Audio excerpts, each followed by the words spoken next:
Today on Expert Showcase, we're going behind the episode with Faydra, America's crisis coach.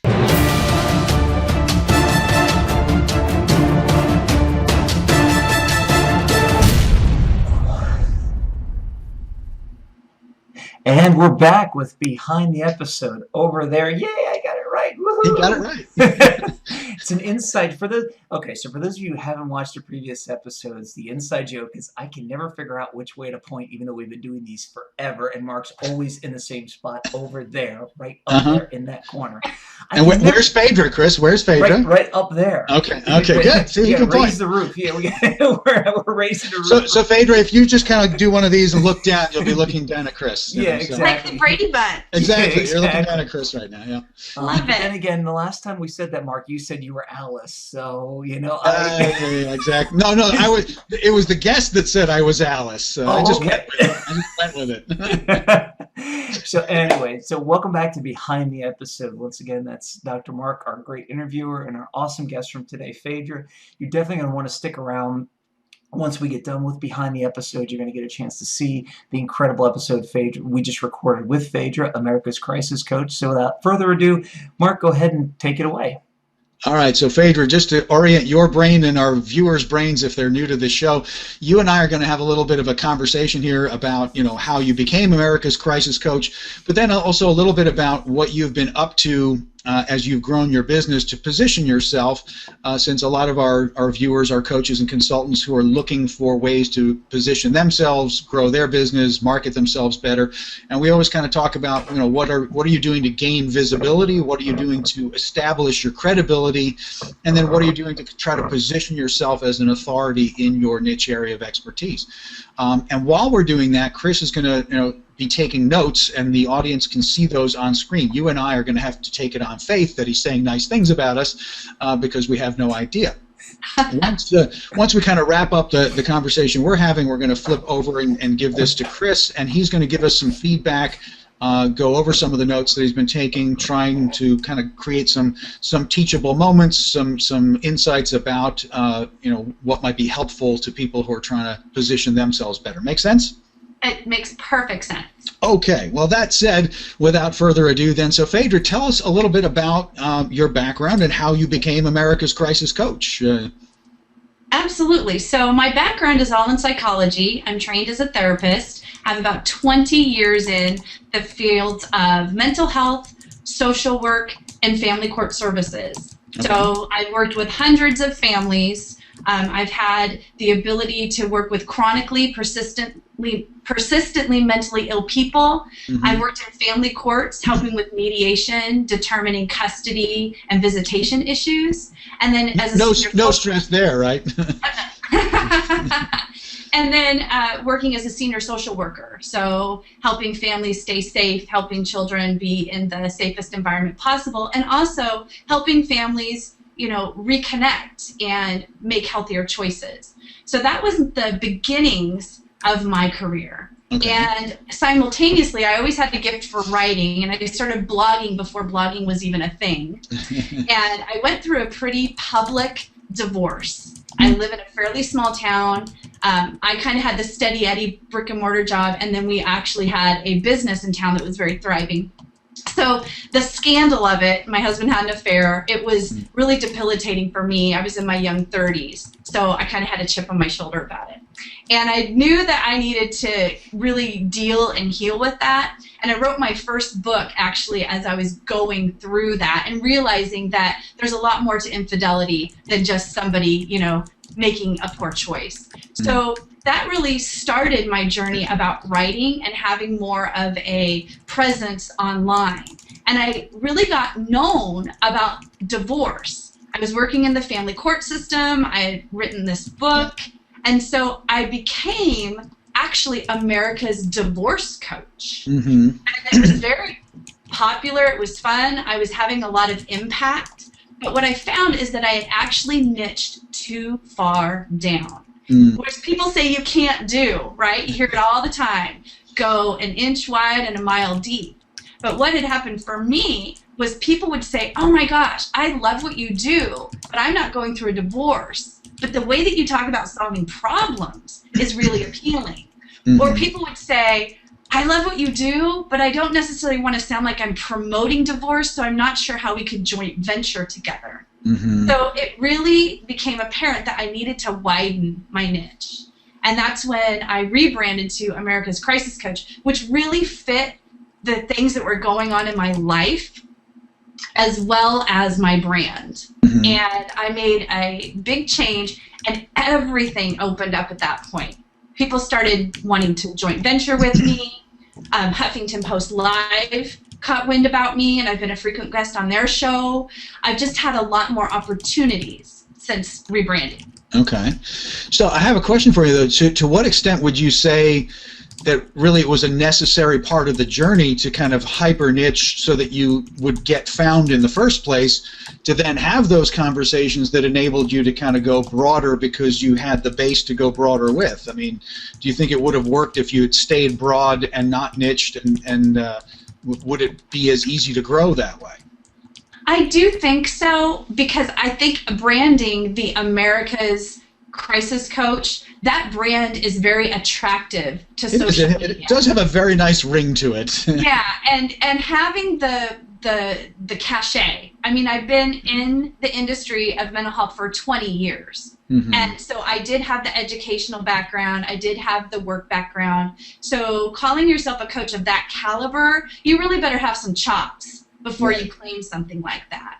And I really did. And I was able to solve problems for, you know, some pretty significant people. And of course, that word of mouth helps quite a bit as well. But I was also very comfortable public speaking, writing. I have 8 books out.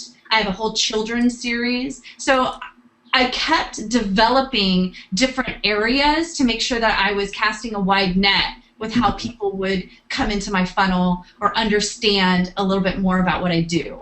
Excellent. Yeah. So I hear blogging way back when. I hear book writing. I hear public speaking. I also hear 20 years of background that really kind of gives the credibility, the depth. So it's not just, hey, I'm going to be America's Crisis Coach and do the branding thing. You're branding on top of depth that you worked in the trenches to earn, essentially, and that can't be manufactured, right? That takes hard work and time and effort, right? Well, yeah, and I had a significant crisis personally about 3 years ago. I have been dating someone, and I'll give you just the very short version. There's a video on my website, americascrisiscoach.com, that tells my whole story. Okay. Basically, I have been dating somebody who was going through a real political crisis. They were being accused by the state of crimes long before I knew them, and it was very, very high profile. Wow. And long story short, he fought and fought and fought, and the government is incredibly powerful, in case you didn't know. Yeah, they have deep pockets, They have deep pockets, and if you don't play their way, they're just going to keep upping the ante. And long story short, he refused to accept a plea, went to trial, ended up, instead of having the attorneys he was paying for, having a public defender, and he lost. And he ended up sentenced to 43 years in prison. Wow. And that was huge and scandalous. It was on the national news, and I was caught up in that, and it really hit me hard. An identity crisis. There was a lot of, when people say shame on you, I know what that means wholeheartedly, because I didn't do anything. I wasn't even a part of it. And even though I believe wholeheartedly he's innocent, if you're attached to a scandal, there's some element of guilt by association. Yeah. And if there's a guilty verdict, then it has to mean that you are bad people. And it really imploded me because I didn't know how to be who I knew I was. I didn't know how to tell this story in a quick, succinct way. I felt like it was so sensational, and I really didn't know anybody who had ever been through anything like this, so there was no roadmap for me. And I got really depressed, and I felt like I only had a couple of options, and I didn't like that. And a lot of the people who knew me through America's Divorce Coach, they were like, wait a minute, we didn't even know you were going through this because you were handling it with such grace and ease. That in and of itself is impressive. Of course, I didn't know any better, right? I'm living minute by minute, as we were talking about. You're dealing with it, you know. Yes, and I was in a lot of bargaining. I stayed in bargaining for a really long time on that grief and loss cycle. So ultimately, some very powerful women who really believed in me and are my friends said, we're not gonna take this.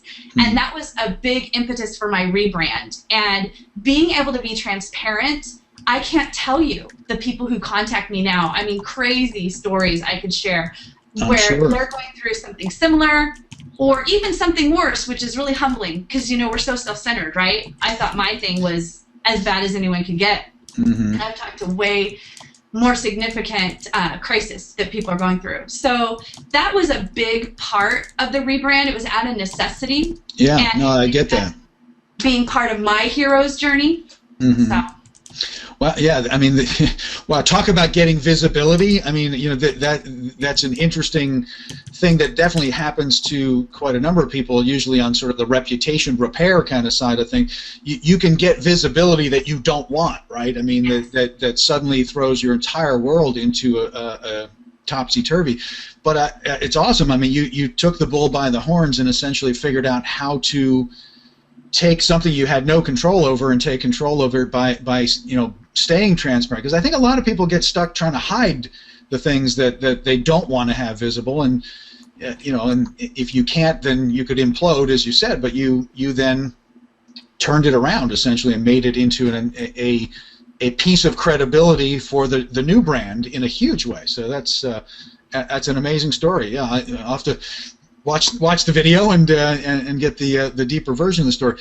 In the interest of time, though, I'm going to wrap myself up here and spin over to Chris here and say, Chris, you take it away. Give us some feedback here.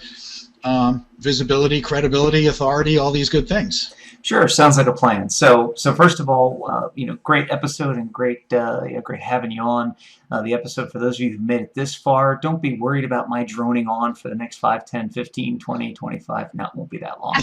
But just stick around and watch Faydra's episode. Whether you're going through a crisis now or not, it'll help you when you do. You know, one of the things I want to point out, the listeners probably have caught this, but just in case, and the viewers, it's interesting, Faydra, you took something that you had a deep background in, went through some personal changes, and it ended up creating, you know, the new environment. And a lot of times what people will do is they will, you know, either shrink or shy away from going, once they go through those personal changes, from talking about it, from trying to help people, especially it seems like coaches and consultants, because let's face it, we're paid to be perfect, so to speak. And I know that's not exactly true, but it's the way I translate it. In other words, if somebody's coming to you for coaching advice or consulting advice, they want to get advice from somebody who is successful, not somebody who was unsuccessful. And it takes a lot for a coach or a consultant to realize that, you know, you have to go through that hero's journey. You have to end up talking about how unsuccessful you were to get to your, you know, to get to the other side. Because if you don't have that kind of that chasm to go through, a lot of times you sound like you're better than everybody else, and you sound like, you know, it's that you've never had any challenges, and you become unrelatable, right? Absolutely.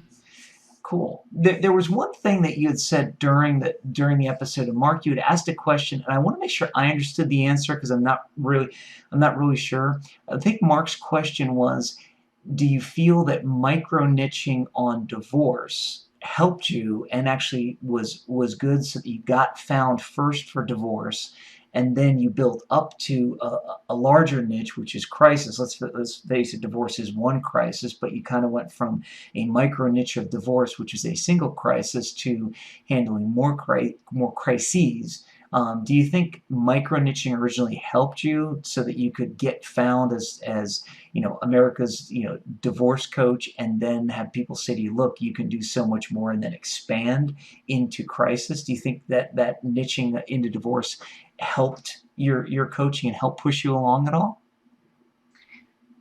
That's really interesting. There were advantages to starting out as America's divorce coach. I was so laser focused. It was easy to write content. It was really easy for me to laser in on social media that I would want to be a part of, things of that nature.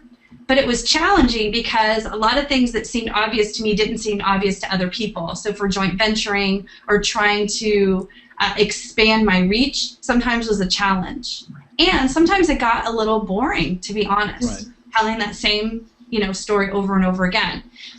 Niching up, though, had a price tag. Rebranding, redevelopment, I mean, there's monetary investment in having to do that.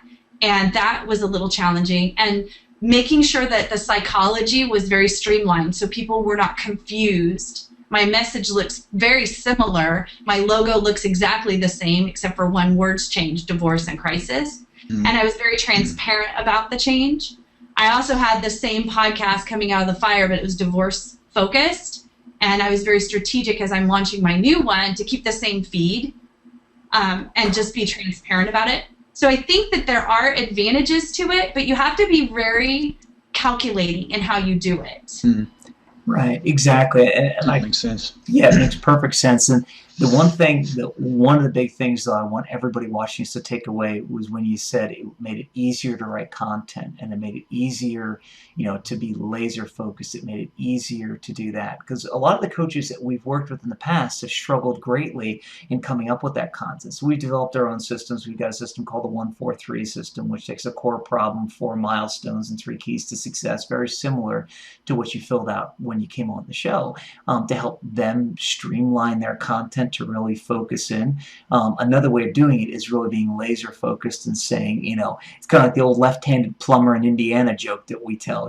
It's I think it was Mark, who, not you, Mark, but the Canadian Mark, who was on our other show, came up with that. He said, I think it was Mark Mooney. It was. That said you could niche down all the way to a left-handed plumber in the middle of Indiana, but then you really limits you at that point. Yes. One of the benefits was Answers.com asked me to write for them when I was America's divorce coach, because it was very black and white what my topic was. And when I tried to expand out of that, it was cognitive dissonance for them, right? They were like, wait a minute. So luckily I have millions of page views in the divorce genre.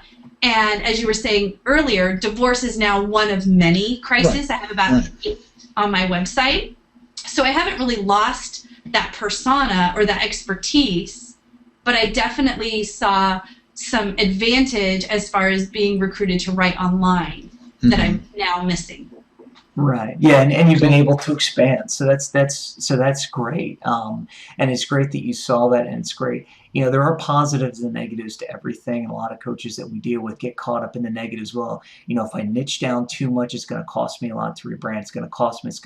It's like, yes, it will, but it's called an opportunity cost. In other words, if you have no clients today, and you are macro niching, and you're going to get 10 clients tomorrow by micro niching. By the time you have to go back to your macro niche, will you have made more money with the clients that you get in a micro niche, and will it overcome what you would have spent? Like a real quick, completely off the topic example. This is going to be bad for us, Mark, but I'm going to throw it out there anyway.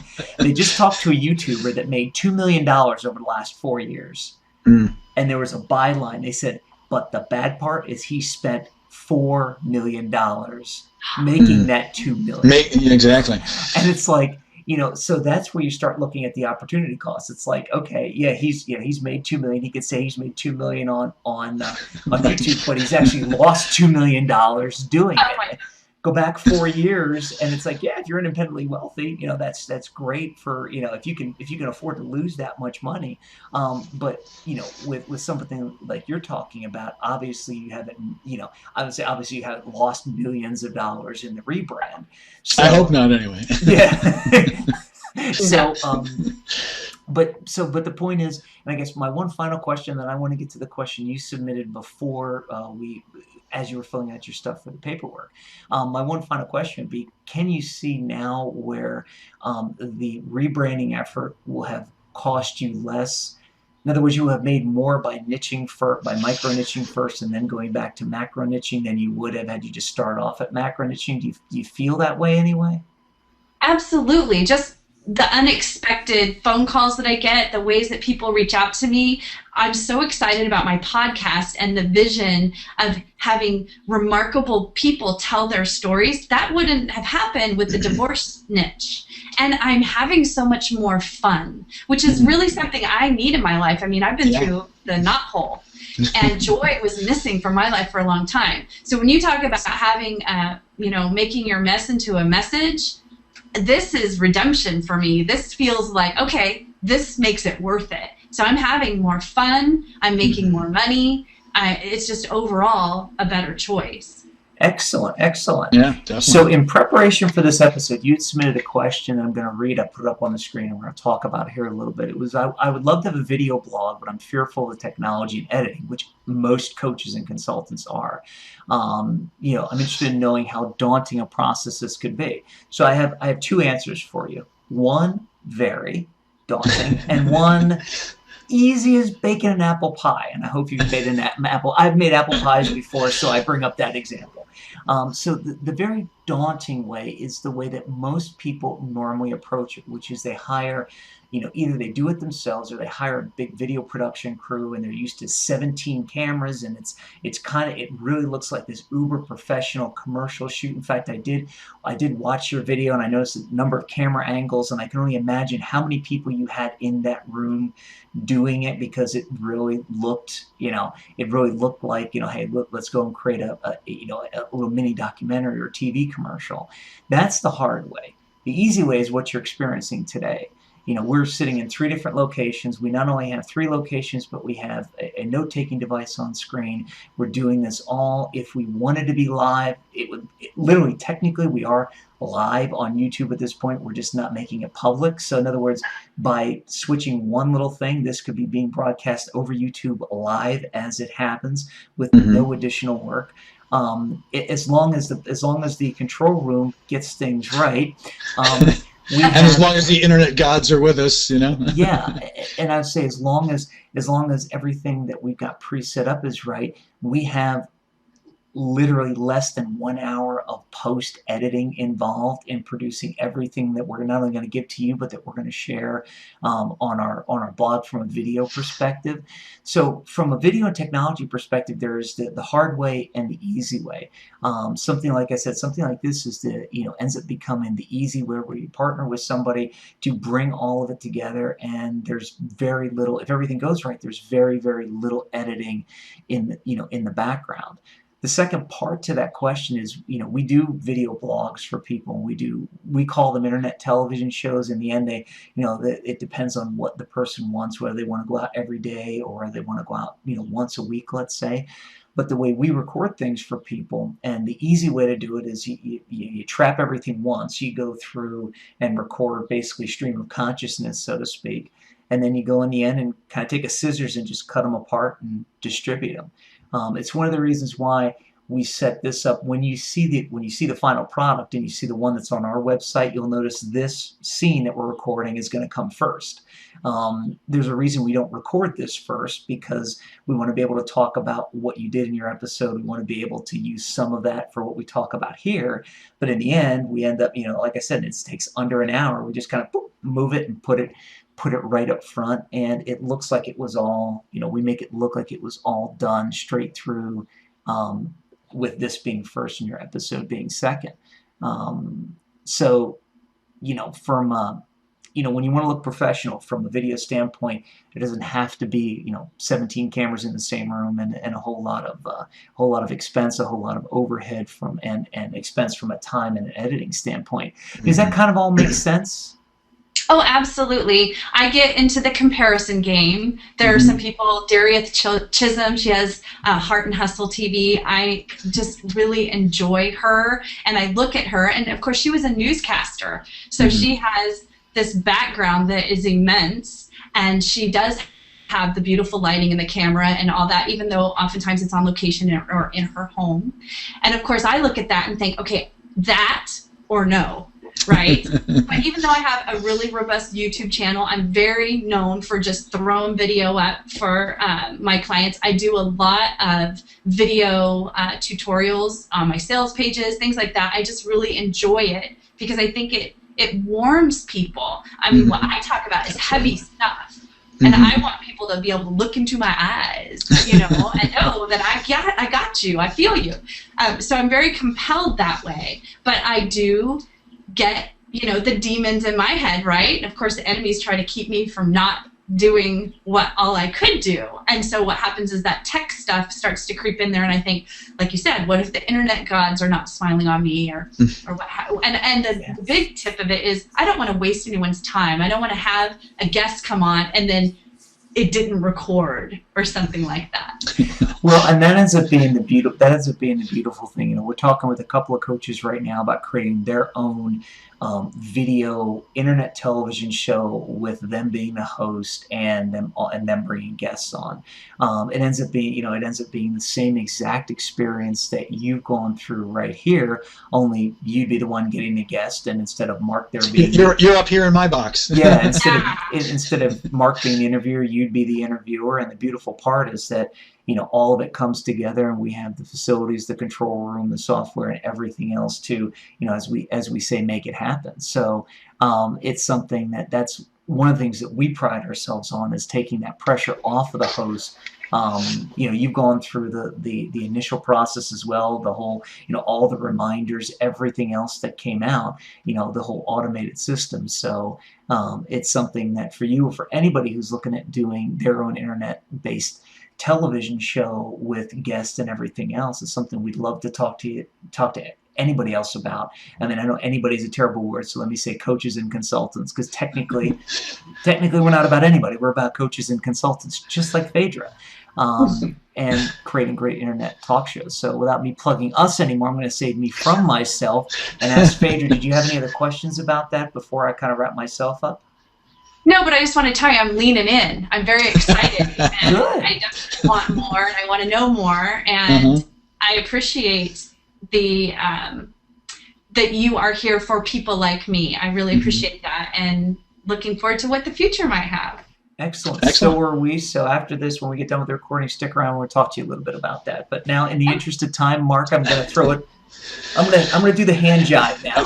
Actually, I haven't figured out where you are. So, are you down there? No, the other way. I don't know. I'm the other way.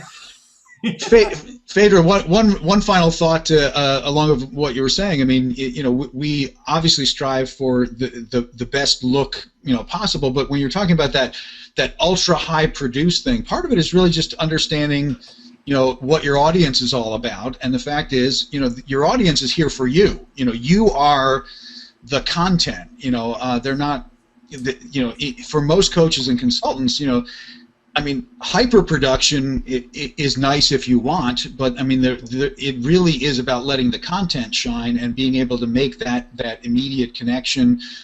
If you were to go live streaming, I mean, that ability to have, you know, a live connection with somebody. If you didn't want to do live streaming, that, you know, the same thing. But you know, it's about creating content that touches that person in your area of expertise, and you know, there are people who are incredibly successful on YouTube channels with nothing but a handheld iPhone, right? I mean, so it's all about creating a look that is right for you and creating a branded feel that is right for you. But your audience wants you, not necessarily, you know, super expensive LED lighting in your in-home studio. If you want to have an in-home studio, that is easily done as well, but it's not the necessary ingredient. That you're the necessary ingredient for your audience is the bottom line. So, any further thoughts before we get to your episode? You know, we'll have Chris wrap us up, and then get to your episode. No, but thank you guys. I have had a blast. This has been awesome. Excellent. We like that word, awesome. We use it a lot. So, Chris. I like badass. I like badass too. Yeah, exactly. You know, so we can be badass awesome. You know, Awesomely badass. I like it, Chris. Before we you know, continue to go down this vein, wrap us up and let's get to rolling the tape here. Sure, but one final quick comment, Mark. If we're badass awesome, that means we beat badass. So, and the last time I checked, we aren't sheep. So, anyway. First of all, you all have to stick around, watch Faydra's episode. Whether you're going through a crisis now, if you went through one in the past and want to realize how you could have gotten through it, better, or just as the insurance in case you go through one, because we've all been there. Those of you who know my story know what I've my crisis point, know how bad things got. So you realize we all get there.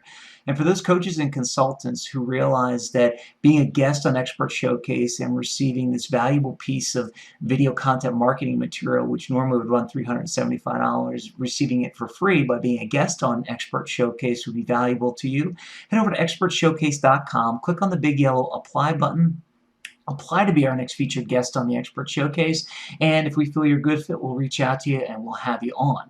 And finally, for coaches and consultants who realize that creating video content is key to their marketing strategy and is key to raising their visibility, their credibility, and establishing themselves as an authority in their chosen field, I want you to head over to VideoContent.Agency, check out the services page, check out the 3 packages we offer: visibility, credibility, and authority. Pick which one is right for you. Get in contact with us, and let's see if we're a good fit to work together. And until next time, I'm going to roll the tape. Today on Expert Showcase, our guest is Faydra, America's crisis coach.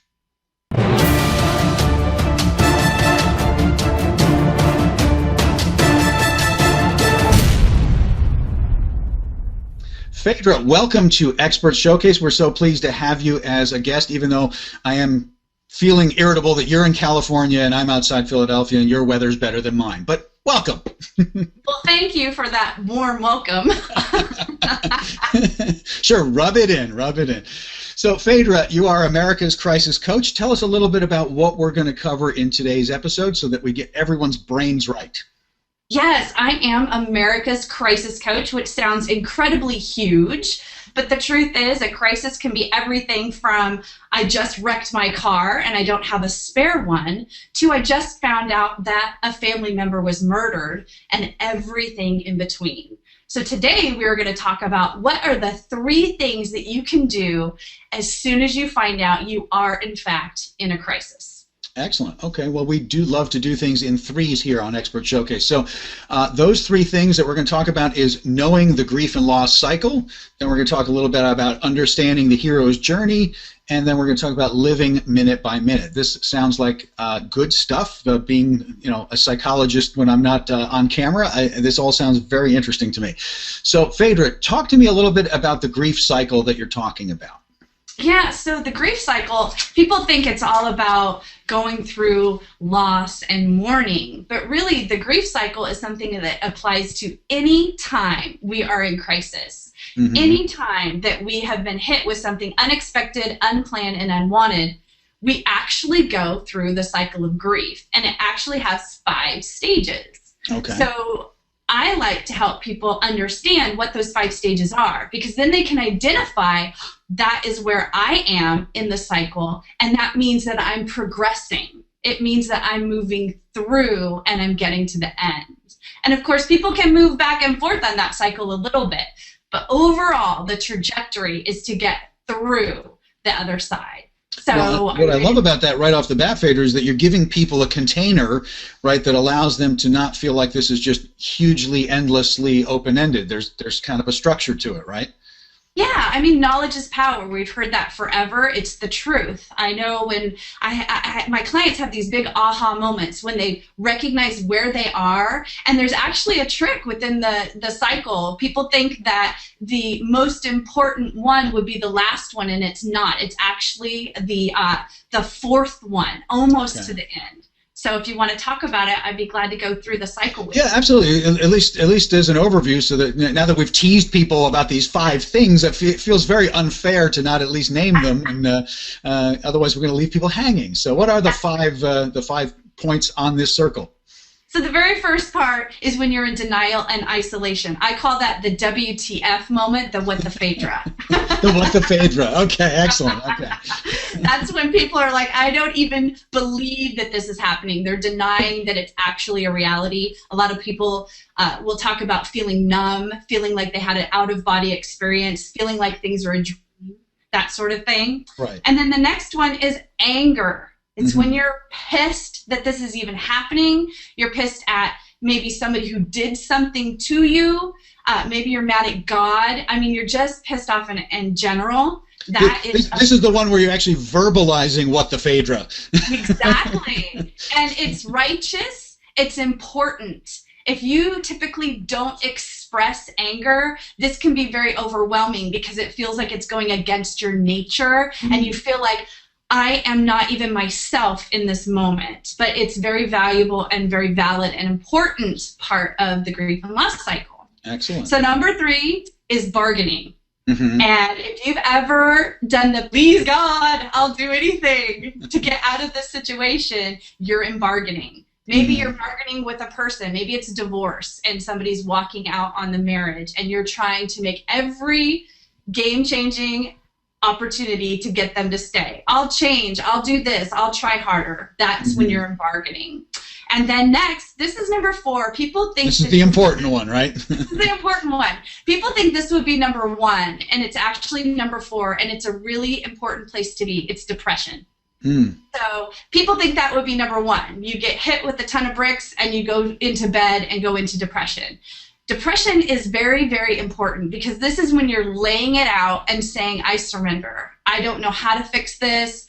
I've bargained every way that I possibly can. I've tantrumed and been angry in every way I possibly can, and nothing is changing what I'm going through. So the depression is important because it's when you're actually letting go of the dream. You're letting go of the hope. You're letting go that you can control the outcome. So it's a really important time. It's a really scary time. And people really freak out when they hit this part of it. But it's very important. And then the last one is acceptance. And that's when you realize it is what it is. It hasn't killed me. Or perhaps it is going to kill me. And I am coming to terms with that as well. Yeah. And you start to look at life in the here and the now. Not looking in the back, not necessarily looking in the future too far, and you're just letting it be what it is. So when people recognize where they are in the grief and loss cycle, especially if they hear that they're in depression, they're like, I'm already 4 steps in. That's actually good. Exactly. I'm almost done with this thing. This is awesome. Yeah. So, and like I said, people move back and forth on the cycle a little bit, right? You can move into acceptance and then kind of get back into depression. You know. Sure, and part of that's that you're discovering new layers to what's actually going on. So there's cycles within the cycle, kind of, right? So as you unpeel the onion. Yeah, I think about someone who's going through it. Maybe they've lost a family member unexpectedly, a death. And what I see happen is people are moving through the cycle, but they bounce back and forth between depression and acceptance throughout that first year. Because every time they do a milestone over without that person, they slip back into depression and then move forward into acceptance. Yep, little eddies of grief as in the overall journey of it. Yeah, absolutely. Yeah. Well, speaking of journeys, I mean that seems like an apropos segue to understanding the hero's journey. Now, I'm a huge fan of the hero's journey as an organizing principle for a lot of things. So, talk to us about how that plays out in your work when you're dealing with with grief and with crisis and with major changes. Yeah, so you're familiar with the hero's journey, so that's excellent. It'll be great for the listeners. We can talk a little bit back and forth. So the hero's journey, as you know, it is the tale as old as time. If you go back to the Bible, if you move through to Star Wars, if you look at Harry Potter, if you look at any great cinema, you see the hero's journey. And it's pretty basic. It starts with the call. There's a grand invitation before you to rise up. And anytime you're hit with a major crisis, you've been hit with the call. You're going to have to grow and change and say yes. You have really 2 choices, to walk through the fire or to get consumed by it. So that's the call. And knowing that there is a grand invitation before you. Then the challenges, right?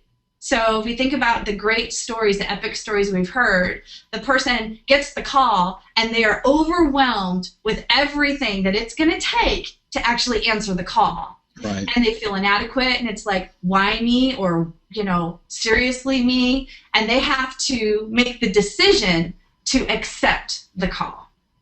Then they're going to go through the transformation. So the transformation is when you've accepted the call and you've realized that maybe you are and maybe you aren't equipped, but you're going to go through it anyway. And you start to move forward and start to take action. And then there's the return, when you've Right. gone through the fire and you've mastered the things that you've needed to do. Maybe there was great loss. You know, if you think about the stories, people pass away. You have to end friendships. You lose your money. You lose your house. But within that, you become the hero of your own story. And we have a lot of ability to write our own story, to predetermine that, if we know that we're going to be part of the hero's journey. We're all going to be a part of it sometime, but if we're not aware of it, we can't really be active in how it plays out. And I love to help people see that they're going to be the hero of this journey, and they can actually speed up the process somewhat. And when you're in a crisis and you feel like you have no control, it feels really comforting to take what control you can. So that's why I like to use the hero's journey with people in crisis. Absolutely. I think it's, you know, like I said, it's a great organizing principle for an awful lot of things. And again, it puts a structure on something. I know where I am kind of in the plot line of what I'm trying to do, and that helps people cope with it a lot. Faydra, I'll throw this out. I'm sure you've never heard of this book, because nobody's ever heard of this book. And I always feel, whenever we're talking Hero's Journey, an obligation to give a plug to an unknown Canadian psychologist. He's known to some people anyway, but his name is Jordan Peterson, and it's a great book. It's called Maps of Meaning, and the subtitle is The Architecture of Belief. Now, it's not a book for the faint of heart. It is like a thick, dense tome that goes into the neuroscience that's behind the hero's journey, but if you're into it, you'll really enjoy it. So I'll throw that out there, and for anyone else who's really going to be who wants to geek out on the hero's journey, it's a great book. Anyway, before I geek out on it any further, let's move on to living in the present, because you come back, you've done this whole cycle, you've come to this place of acceptance, right? And I'm assuming in the cycle that you're describing from our first point, that's where we're trying to get to, is back to being in the present, living in the moment, right? Yeah, for sure. I mean, even though you're armed with all this new information, it doesn't mean that life's going to suck any less in the moment. Right. And so living minute by minute, it's just really about that. In the beginning, like, you can get all this information that I have or that other people have about how to manage crisis, but the truth is it's going to suck for quite a while. Mm-hmm. And part of that is in your control, and some of it just isn't. But if you can just live minute by minute in that beginning stages, give yourself grace and ease. Don't feel that you have to master this disaster immediately. Mm-hmm. And what happens is minute by minute starts to go to hour by hour, and then a half a day by a half a day, and then a day to day, week to week. And I know that sounds, incremental, but it really is the truth. And if you tell yourself, I'm in a minute by minute moment, it's kind of like how important Lamaze breathing is in birth. We don't recognize how important it is until we really, really, really need it. Exactly. And I know as a mom, I have gone back and used Lamaze breathing over and over again in crisis situations, and it really, really does help. So Mm-hmm. breath helps. Well, so does living minute by minute, hour by hour, day by day. So. Absolutely. And the beautiful thing that's so anchoring about the breath is that it's a physical sensation that's happening in the present moment, so it kind of brings you back and gets you there. I always love to point out on this sort of being in the present sort of theme for people too, is that being hyper-present in a crisis is so powerful because it exposes a part of our mind that is always lying to us. There's a part of us that lies and says things like, I can't take it anymore. And what I think is so cool about truly being in the present is that in the moment that you're saying, I can't take it anymore, you've already taken it, and therefore it's a lie. You're already much stronger and you're much more able to cope than you realize, because those are the words in your head, but in this moment, it hasn't killed me. I mean, I'm still here. I'm still moving to the next moment. So it's really powerful stuff. It's good stuff. Well, Faydra, I can see why you are referred to as America's crisis coach. I think this is really powerful stuff. Obviously, we're only barely touching on the surface of something that's a much deeper topic and is the kind of work that you do. So let's do a quick recap, and then I'll tell people how they can actually get connected with you if they do want to go deeper. So we've been talking with Faydra, America's crisis coach, and we've been talking about three things here: that there is a cycle to grief and loss, and you can actually learn where you are in that cycle, and perhaps better cope by knowing that there is this process. that the hero's journey is also a part of the structure you can put around this event that's happening in your life and where you are in that process. And then learning to be present, live moment by moment, is just a really powerful way to get through something that feels overwhelming or feels intense, right? So all very good stuff. So Faydra, if people want to, have a crisis coach, we're going to send them over to your website, which is crisiscrusher.com. It's got a nice ring to it. It's easy to remember. So just think Crisis Crusher. You want to crush the crisis that you're in. Say that 10 times fast. Wow. And there are some videos there, and there are printouts about the grief and loss cycle as well as the hero's journey. Anything else you want to say about crisiscrusher.com, Faydra? Yeah, crisiscrusher.com is my new landing page where you can get videos and printouts about everything we just talked about. The other thing is that you can get 30 minutes of time with me, so you can talk to me about your crisis and see if there's anything that we could do together to help you get through the grief and loss cycle. And I am starting a new podcast called Coming Out of the Fire, and I'm always looking for guests, people who are badasses. That's basically what we talk about on our site, and have actually come through the fire, and they have tips and tools to help other people. Because when I was going through my biggest crises, I didn't know anybody who had gone through anything like I had, and I looked to my left, looked to my right, didn't see anyone, and I decided to be that change. And I know that other people are suffering, and when they can hear people's stories, they won't feel so alone. Faydra, I think that is awesome. So if you are a badass crisis survivor and you want to inspire some other people to become a badass like you, then head over to crisiscrusher.com. Get connected with Faydra, America's crisis coach. Faydra, it's been awesome having you on Expert Showcase today. I hope people got as much out of it as I did. This is really interesting, important stuff. We all face crises, large and small, many times over in the span of a life, right? So thanks for being our guest today, and I look forward to continuing our conversation. Thanks so much. And another great Expert Showcase episode. Chris, what should people do right now? Yeah, if you're watching this and you're a coach or consultant, imagine what it would do for you and your business if you were a guest on Experts Showcase. And here's the best part. Other than possibly increasing your business, an appearance on Expert Showcase is free. We give you a copy of your episode so you can use as marketing collateral, and we give you a coaching session to go along with it to tell you how you can best market your episode and other tips and tricks about your business. So what you want to do is head on over to expertshowcase.com, click on the big yellow apply button, and apply to be our next featured guest on the Expert Showcase. Now, if you're a coach or consultant and you've already imagined what having your own internet talk show will do for you, then we want you to head to VideoContent.Agency and check us out, check our packages out, and get in contact with us. Let's see if we're a good fit, and let's see if we're the ones to produce you and make you the next star and have your own internet talk show. And until next time, Mark, anything else? I couldn't have said it any better, so just do what he said.